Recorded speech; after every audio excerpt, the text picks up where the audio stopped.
What's up guys, Jeff Cavalier, ATHLEAN-X.com. So today is a very interesting video. I'm flipping the script around a little bit, but I promise it's going to be extremely helpful, maybe even more helpful than ever to you when it comes to your arm development. Because here's what happened. Jesse walked in today into the office wearing his tank top, but noticeably his arms were definitely noticeably bigger.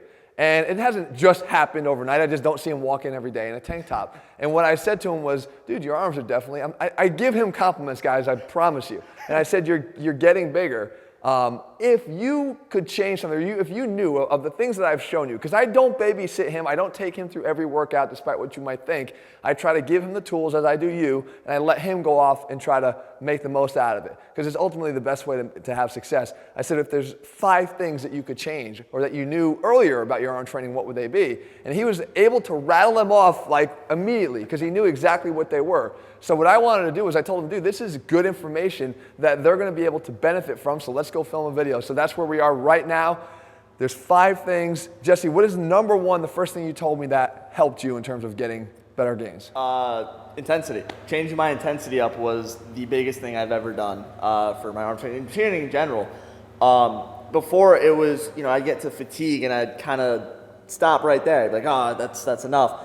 Now, using drop sets and pause reps especially, I'm able to up my intensity, and I feel like that's upped my gains a lot. I mean, guys, don't get me wrong, I've got small arms right now, but they're getting better. They're getting better, but to start with, they were way smaller. Like now, I've added at least an inch or 2 to them, right. And that to me, that's something I'm very proud of, and I think I owe a lot of that to the intensity of my workouts now.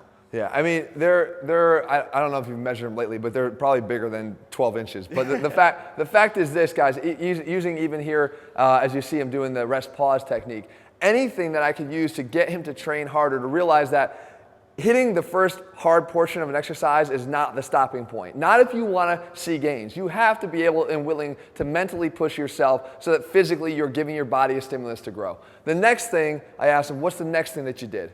Next thing was going through full extension on the curls. So full range of motion. Yeah. What a novel concept, guys. We've talked about it a lot here, but why was that so beneficial? Example for the curls, what were you doing wrong? For me, I was short arming it. I was bringing the dumbbell up like this in one kind of motion, elbows locked out, and that really wasn't giving me the full extension on my biceps. So when he's talking about this movement here, what he's doing is he's literally not really training the biceps, because the biceps function is to flex the elbow, right? Open the joint, close the joint. He's not doing that. What he's doing is basically locking it into one position and then moving the elbow in front of and in behind his body, but not really making the biceps do all the work. Here he's shifting most of the load to the front delts. So by doing that one change, you saw better gains because of full range of motion and a better stimulus throughout the range of motion. 100%. Great. Now the next thing, what's another thing that you did? Next thing was I implemented the static hold up on the chin-up bar. So one of the best exercises, guys, that I've shown you here before, it's been my secret weapon since probably the time I was a little kid, is the static bicep chin hold. So you can see Jesse doing this here. It is not easy, and all you have to do is put yourself up in position at the top of a chin-up, and you really try to contract your biceps as hard as possible. So you're not just hanging here, you're literally trying to flex, right? Yeah, you're contracting it as hard as you can. So what the advantage here of why this works so well, guys, is we talked about putting the science behind the strength here. You're not just bending the elbow here, which is one function of the biceps. You're not just supinating by having the underhand grip, but you're also getting that peak contraction of the biceps by having shoulder flexion as a component of the other two. And now he's in this position and trying to fight it for as long as possible, not to mention the eccentric hold here, the eccentric lengthening. Again, another major stimulus for the overload necessary for creating growth. Right. What's next? Number 4. Next, number 4 was the rocking tricep pushdown. So when it came to your tricep training, how were you doing your pushdowns? Just standing straight up and down and just going, just extending right there. So wasn't really doing anything with that. The issue with that, as I've covered in a video here, again, I tell you, he's a good learner, because he's been watching the videos, for crying out loud, earning his pay. The thing is, I say that because of physics here, guys, when you do a tricep pushdown, you can maximize the amount of force directed to the triceps throughout the entire range of motion, if you're willing to move your body in space while you do them. So if you were to just stay locked in up and down as Jesse's doing here, the line of resistance, which is the cable, is staying perpendicular to his forearm only in the beginning portion of that exercise. As he goes down towards extension, it's not. It's becoming more parallel, and that means he's losing the force that the triceps have to produce to do the exercise. So what we could do to make that better is the rocking tricep push down here. Jesse has a little bit of a lack of extension in his elbow from an old lacrosse injury. He's got bone chips in the elbow, but the fact is he's going as much as he can into extension. You could probably do better. Right? Yeah, much better. So, but the fact is, you're trying to now, as you rock backwards, you're still allowing that line of resistance of the cable to stay perpendicular, so you're keeping that peak force on the triceps throughout the entire range.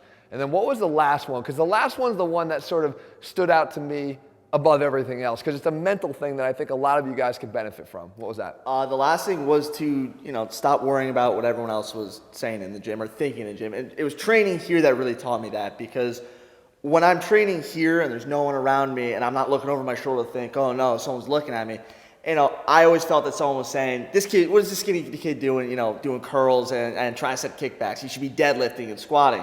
The thing was, I was doing all that. Right, you were deadlifting, you were squatting. I was squatting. And my arms are 10 inches. My arms are tiny, let's be real. So I figured, get some extra work in with them and really focus on them.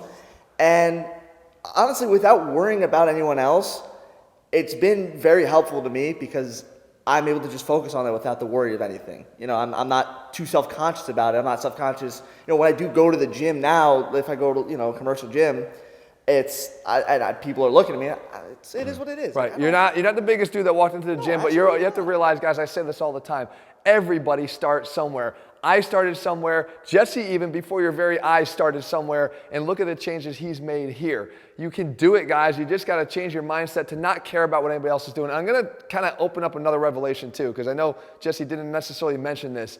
I bet you that the people he thought were looking at him weren't really looking at him. I bet you they really didn't give a damn what he was doing. The thing is, we feel that. We feel the eyeballs on us because we think people are caring what we do, but everyone else is in the gym trying to do their same old damn thing. They all have their own struggles. They all have their own issues they're all trying to overcome, and they probably aren't even focused on you. So my key message is to you, regardless of whether it's your arms or anything else, stop caring about what other people say. Do what you know needs to be done, and I promise you, you're going to be in a better place even a few months from now than you are right now, just as Jesse has been able to do. So guys, I hope all of this is helpful to you, as I hope every single video is that we put together here, because again, these are a lot of the same principles that he's been learning and implementing that have been doing the trick. If you're looking for a program that puts it all together step by step, just like Jesse here, you can head to ATHLEAN-X.com and get our ATHLEAN-X training program. In the meantime, if you found the video helpful, leave your comments and thumbs up below. Let me know what you want me to cover in a future video, and I'll do my best to do that. All right, guys, see you soon.